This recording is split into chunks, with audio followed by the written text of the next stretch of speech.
Step 10 tells us with the underside of the casing facing you. So just using what we know from step 9, it says the side with the opening is the underside of the casing. So the side that has the hole.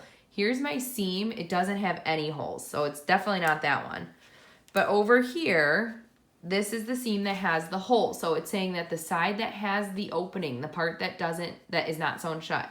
Here's the part that is sewn shut. So the part that is not sewn shut should be the side that's facing you as you're pinning this on the waist of your pants. So with underside of casing facing you, pin the casing to the pants, matching centers. So when we pin this on, we're going to match a couple different things. First of all, we have our notches, which is when it says matching centers.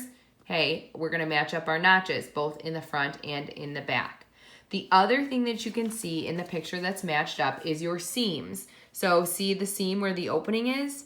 It should be matched up with your pocket seam or your side seam. Same thing with the other one, even though the other one doesn't have an opening, the seam on your waistband should be matched up with the seam on your pants. I'll show you how to pin that on. Break down the picture. The pants are shaded in. So that's why I turn my pants right side out, because the right side of the pants are always shaded in on a pattern. So that tells me the right side of my pants are facing out. I have my pocket, okay, my pocket with the top stitching. Here's my pocket, here's my top stitching. So that's exactly what you're looking at in the picture. Then you're gonna take the casing, the part that has the opening, and you are going to align it, this seam to this seam. So we've nested seams before on our bag with our corners. So you're gonna try and line up your seams as best you can.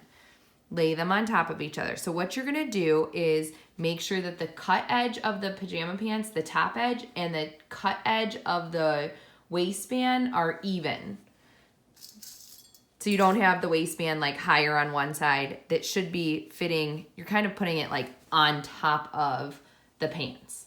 So my cut edges, my raw edges are even, and I'm gonna put a pin in to hold my seams together. Okay, the next part that I can match up, kind of just moving around the top waistband of your pants, you can match up your notches. So here's a notch on my waistband and here's a notch on my pants.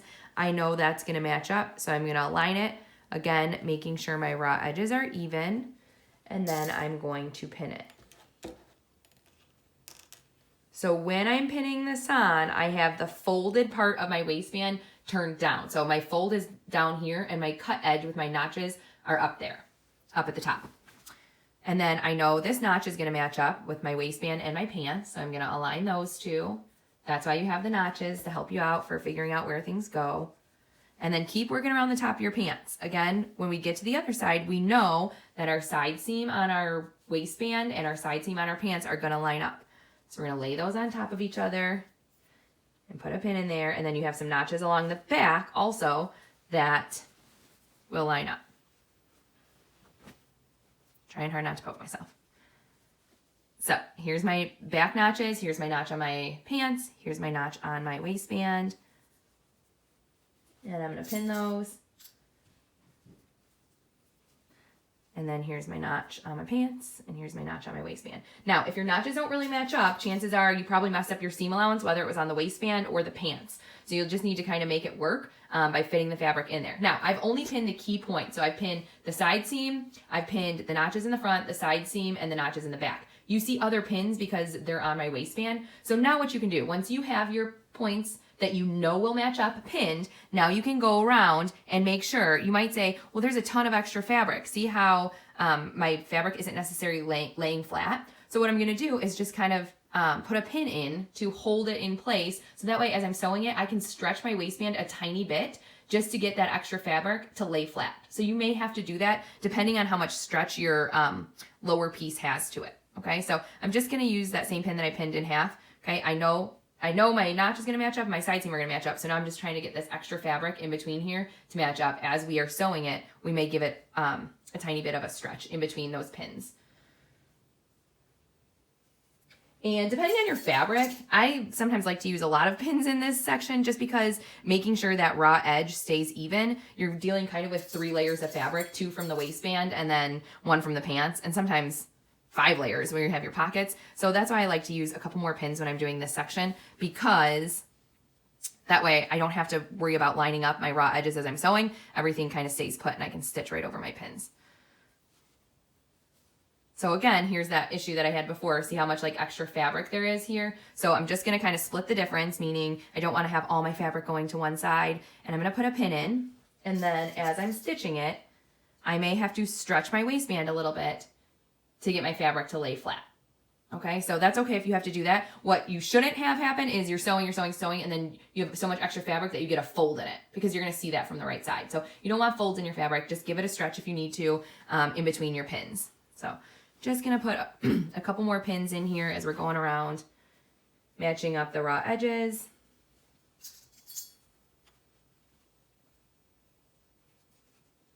And then giving myself some marks where I know that I'm gonna have to pull. So in between these 2 pins, I'll pull a tiny bit to get my fabric to lay flat.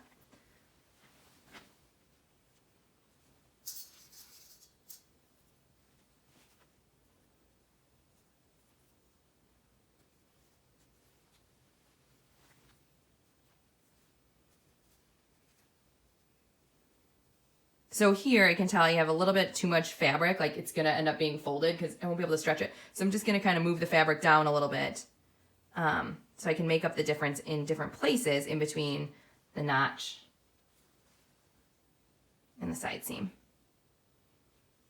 I don't have to try and fit all that fabric in one section. Okay, I think I'm pretty well pinned. So just to kind of give you a close up, let me straighten this out here. You have your folded edge at the bottom here. So this is my folded edge, and my raw edge is at the top along with the raw edge of the fabric. So I've just kind of placed the casing on top of the pants. Now, don't sew straight across because then you're gonna sew your pants shut. You gotta make sure you're separated so that you're sewing around rather than flat. So our seam line, which is that first part that it tells you on here, stitch along seam line, is at 5/8. Then it says stitch again 1/4 inch from first stitching. So it's not telling you to stitch at 1/4 inch, it's telling you to stitch 1/4 inch inside of the 5/8. So 5/8 basically minus 1/4. If you change this to the same common denominator, this would be equivalent to 2/8.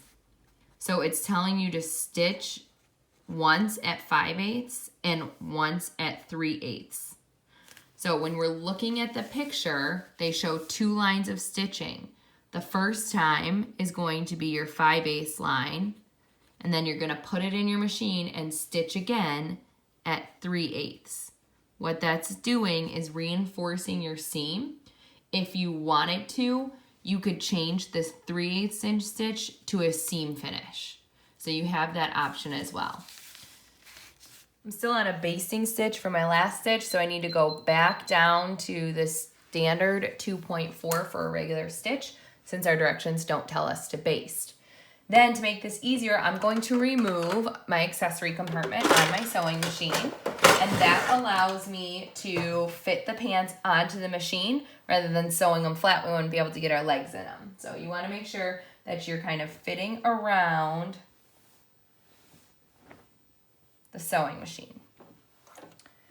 Now, the first stitching tells us to sew at 5/8, so all I'm doing is lining up the edge of my fabric with the 5/8 inch mark. And then what you want to do, my fabric kind of got folded under, so let me fix that. What you want to do is, again, as the directions say, and I kind of explained as we were pinning this, you're going to be stretching the band as you're sewing. So what that means is I can tell my fabric's bunched up here, I'm just going to give it a little bit of a pull. This might actually be easier if your fabric's really bunchy to put it in with the fabric side up. That would be totally okay to do, and then you can actually see when you need to pull, okay?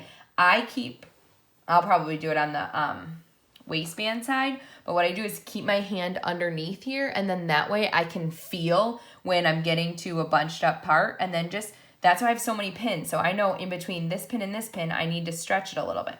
And then from this pin to this pin, I need to stretch it. I'm not trying to stretch the whole thing. I'm just working in sections. Okay, so I'm going to start at 5/8. And again, I'm going to give my waistband a little bit of a pull. You don't want to pull your fabric, so just pull the waistband until it's laying flat on the fabric. And because this is a regular stitch, we changed it back to 2.4. We do need to back stitch.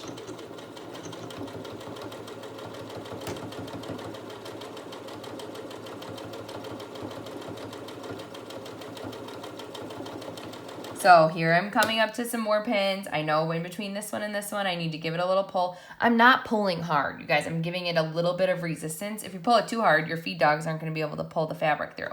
So you're just giving it a little bit of resistance as it's going through the machine. Now I can kind of reset myself to go in between these two pins. So you see why I put in a lot of pins in this step? Basically just to make it a little bit easier on myself. I know I only have to stretch it now in between this pin and this pin. So I work in sections. This is going to be really thick here, so I may need to give it a little pull behind.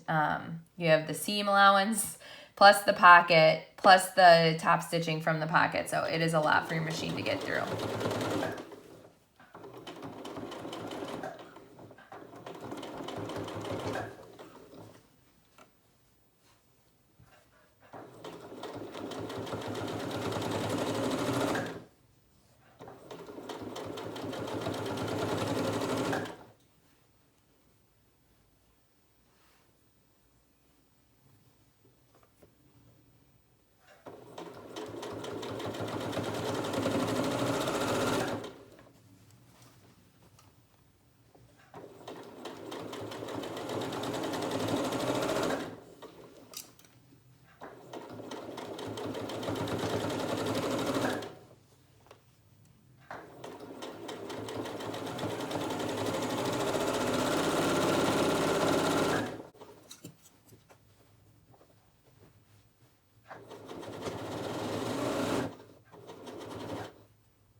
Okay, I got back to where I started stitching, so what I'm going to do is back stitch again to secure my stitch.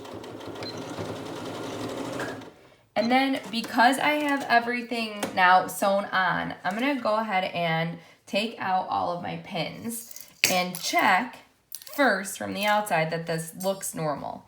And what I mean by look normal is you shouldn't have any tucks or folds. I might have one right there. In your pants fabric. So if you do, you need to go back and fix it. You don't have to take all of this out, but what you would do is maybe seam rip the little section that has that fold and then redo it. So let me see if I have one of those and then I can show you how to do that. But what you're doing before you do your second stitch is checking from the right side. So all I'm gonna do is take my waistband, how I had it sewn on, and flip it up like how I would be wearing it. And all you're trying to do is, I need to trim some threads, but check to make sure that you don't have any folds or tucks caught in where you sewed your waistband on. So this should be laying, your pants fabric should be laying nice and flat all the way around the top of your pants. Oh, missed a pin.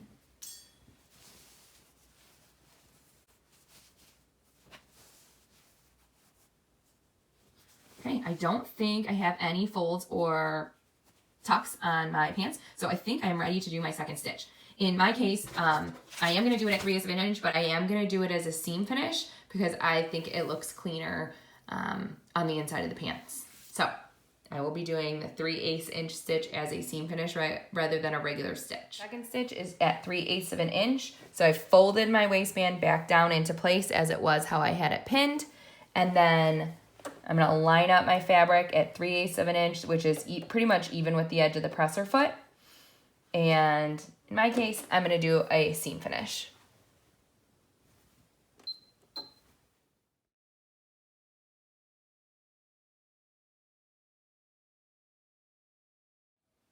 Next it says trim close to second stitching. So what you're going to do is cut away the extra seam allowance on the outside of that 3/8 inch stitch that you just did.